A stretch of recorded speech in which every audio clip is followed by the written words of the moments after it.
Are your image line apps crashing due to the Fruity-limiter DLL? I'm Sophie Chen, a senior Windows support engineer, and I'm going to diagnose that error and fix it now. Before we dive into the Fruity-limiter manual process, note the maintenance tool linked below for standardized file referencing. This is the Fruity-limiter, the audio limiter processing engine for image line applications. It manages real-time localized digital peak limiting, look-ahead compression, and noise gating to prevent digital clipping in the master audio stream, essential for localized music production to maintain high decibel signal integrity. With the why out of the way, let's focus on getting you running again. Fruity-limiter is a standard component within most gaming graphics runtimes.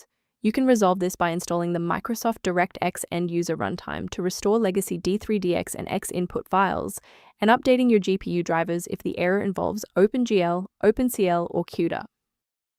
If a standard reinstallation doesn't restore the library, we need to verify if the system environment is properly recognizing the new components.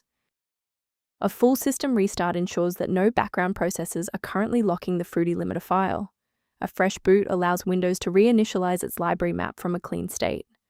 Take a second to bookmark this page, or hit the like button before restarting. That way, you can easily resume this guide once your system has finished rebooting. Since the restart didn't reset the service, we'll manually trigger the refresh now. If you need to pause the video anytime during these instructions, go ahead.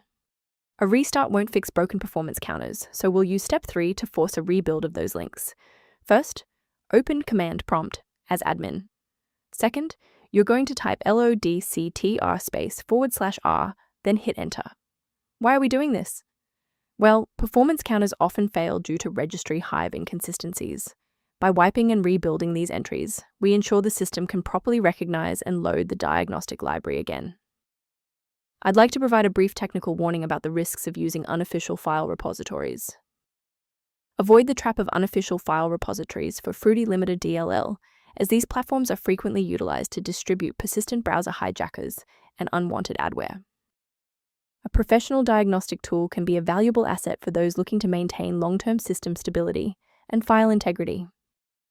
If you're reviewing error messages or system alerts, the diagnostic kit linked below provides general information for managing Fruity-limiter. I'm Sophie Chen. If this guide resolved the DLL error preventing Fruity-limiter from launching, please subscribe for more verified engineering fixes.